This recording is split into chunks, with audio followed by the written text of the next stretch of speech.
ওইখানে 13 জন ডাক্তারে ভোট বইসা তারপরে তারা আমাদের মানে থেরাপি দিলে যে উপকারটা হবে তার দিকে ক্ষতি হবে দোষ চিন্তা করলাম যে এইভাবে বছর বছর যদি অপারেশন করে তাহলে তো আর্থিক দিক দিয়েও সমস্যা আর রোগীও তো আর কয়বার অপারেশন করা সম্ভব পরে এর মধ্যে আমি যেমন এই যে আপনার এখানকার ওই মোবাইলে একবার দেখছি যোগাযোগ করে এইখানে একবার আসছি 6 মাস ওষুধ খাওয়া শেষ হয়েছে এই যে গত জ্ঞান পরীক্ষা করছি আলট্রাসাউন্ড করছি ওটার এই নেই আর এই টিমারটা মানে ফ্রিজে পাওয়া যায় নরমাল রিপোর্ট আছে। আসসালামু আলাইকুম ওয়া রাহমাতুল্লাহি ওয়া বারাকাতুহু। সম্মানিত দেশবাসী, আমি cancer specialist doctor S M Sarwar. বিশেষ করে আপনারা জানেন যে সারা ওয়ার্ল্ডের ডাক্তারদের বক্তব্য হলো ক্যান্সার হলে আনসার নেই। আমরা বলে থাকি ক্যান্সার, কিডনি, থ্যালাসেমিয়া, এইডস, এই 4টি মরণ ব্যাধিরও কোনো ভিত্তি নেই, 4টি সম্পূর্ণভাবে সুস্থ হয়। বিশেষ করে এরকমই একজন রোগী আমরা আপনাদের সাথে সাক্ষাৎকার দিচ্ছি। আপনার নাম মোহাম্মদ ইসমাইল হোসেন, পিতার নাম আব্দুর রহমান, আপনার মায়ের নাম আমেনা বেগম, গ্রাম হাবলা পূর্বপাড়া, পোস্ট অফিস হাবলা, থানা বাসাই, জেলা টাঙ্গাইল। আপনার যে রোগী, আপনার কি হয়? নাতিন। আপনার নাতিনের কি হয়েছিল? আমার নাতিনের সর্বপ্রথম 1.5 বছর আগে মানে জ্বর আসে আর কি। জ্বর আসে চিকিৎসা করলাম গ্রামের ডাক্তারতে, 9.5 টাঙ্গাইল টাউনের হাসপাতালে ক্লিনিকের ডাক্তার যে 8-10 জন ডাক্তার দিয়ে 8-10টা ক্লিনিকে মানে জ্বরের চিকিৎসা মানে জ্বর আসে, আপনার জ্বর কোনোভাবে যায় না। অলরেডি 8-10 জন ডাক্তার দেখাইছেন, কোনোভাবে জ্বর যায় না। তারপর আপনি কি করলেন? এইভাবে 4 মাস শুধু জ্বরেই করছে। তারপরে শুকিয়ে মনে করেন রক্ত কমে গেছে, রক্ত উঠছে।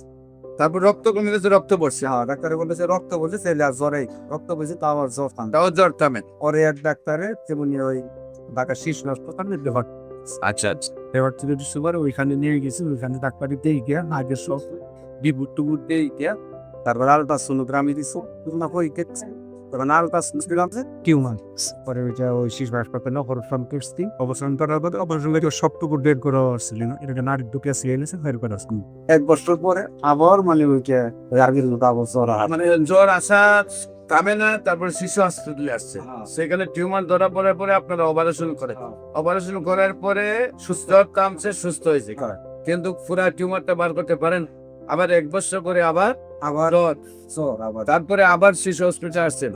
আচ্ছা, আসার পরে আবার ওইখানে ওই আলট্রাসোনোগ্রাম করছে মানে আবার বাড়তেছে, আবার দেখা যায় টিউমারটা আছে। তারপর তারা কি সিদ্ধান্ত দিল?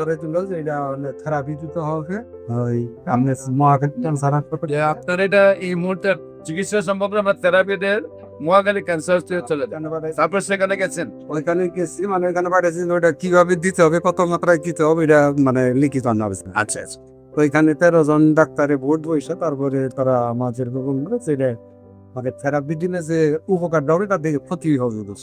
সেখানে 13 জন ডাক্তারের বোর্ড বসে দেখছেন, যে কাছে তারা বলছে যে থেরাপিদের উপকার আছে, ক্ষতি বেশি হবে।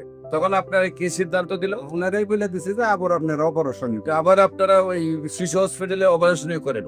হ্যাঁ, এটা বলে দিছে। পরে আমরা চিন্তা করলাম, ব্যক্তি গেছি, ব্যক্তিরা চিন্তা করলাম এইভাবে বছর বছর যদি অপারেশন করে তাহলে তো আর্থিক দিক দিয়েও সমস্যা আর রোগীও তো আর কয়বার অপারেশন করা সম্ভব।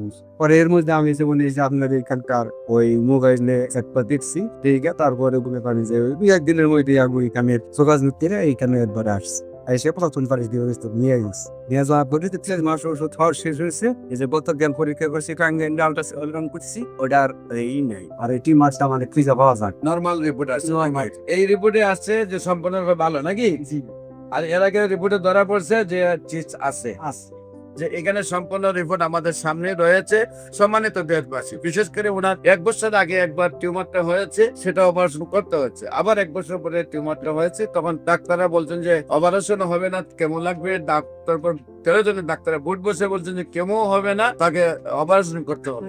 তারপর ওনারা আমার কাছে আসছেন, আল্লাহর রহমতে 4 মাস চিকিৎসা হয়েছে, 3 মাস হয়েছে। এখন রিপোর্টে আসছে সম্পূর্ণরূপে ভালো। আল্লাহর শেষ মধ্যে এই সকল কেস সহ মাথার চুল থেকে পায়ের নখ পর্যন্ত যে কোনো রোগী হোক না কেন, হোমিওপ্যাথিকে অপারেশন ছাড়া, কেমোথেরাপি, রেডিওথেরাপি ছাড়া, ওষুধের দ্বারা সম্পূর্ণরূপে সুস্থ হয়। পাশাপাশি যে কোনো প্রয়োজনে স্ক্রিনে দেওয়া নম্বরে যোগাযোগ করার জন্য আহ্বান জানিয়ে শেষ করছি। সবাইকে ধন্যবাদ। আসসালামু আলাইকুম ওয়া রাহমাতুল্লাহি।